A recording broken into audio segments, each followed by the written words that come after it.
Hey, what's up, guys? MetalFan230 here, trying to do another discography review. And if you could tell by the shirt I'm wearing, I feel like we're going to do Avenged Sevenfold, of course. Avenged Sevenfold, and with their album starting the Seventh Trumpet. Now, before I talk about this album, I'd just like to give a little history for those of you who don't know who Avenged Sevenfold are. They are a metal band from Huntington Beach, California. They formed in, I believe, 1999, by I think M. Shadows and Zachy Vengeance, of course. Shadows is the lead singer and Zachy Vengeance is the rhythm guitarist. And then they got in the drummer, the Rev, of course. So I think they had a different bass player on this album. Like they got in Damien Ash, who was playing drums, and briefly Sinister Gates also. Then they got the guitarist Sinister Gates and bassist Damien Ash. But then they sort of gotten signed around 2000 to Hopeless Records. And this album their first album came out in 2001, of course. But the bass, I should also point out that for some reason Damien Ash is credited on this album, of course, but the bass playing is played by Justin Singh. I have no idea why he's credited, but yeah, sort of the earlier stuff were metalcore, in my opinion. Now, I want to talk about their first album. This came out in 2001, being the Seventh Trumpet. It starts off with an intro called "To End the Rapture," which has just sort of the lead guitarist from Sinister Gates. In fact, I should also point out that that's the only song that Sinister Gates actually plays on this song.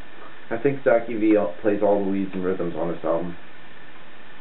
Yeah, that's a good intro, I believe. Then that gets to the next song called "Turn the Other Way," which is just very heavy and fast. And just, yeah.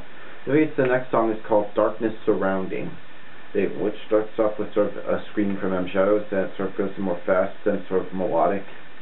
A great song. Then it gets to the next song called "The Art of Subconscious Illusion." Very good song, I have to say. Next song is called "We Come Out at Night." It's another interesting song.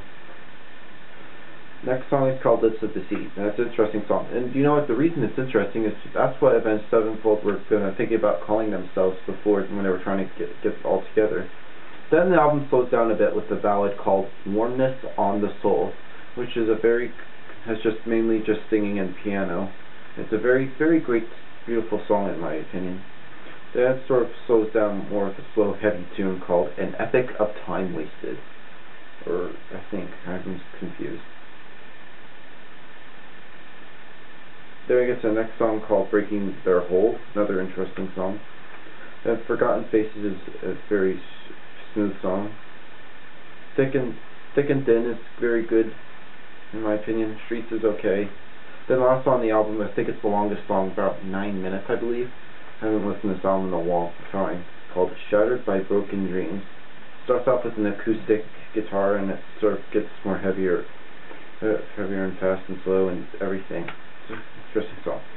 Now this album was sort of okay. There were some parts in this album that's a bit sloppy, but it's kind of okay. But their other albums onward would sound get more better and progress more as musicians. Now I'm gonna give this. Anyway, I'm getting off track. I'm sorry. I'm getting no scores with this album. I'm gonna give "Sounding the Seventh Trumpet" by Avenged Sevenfold a 7.5 out of 10.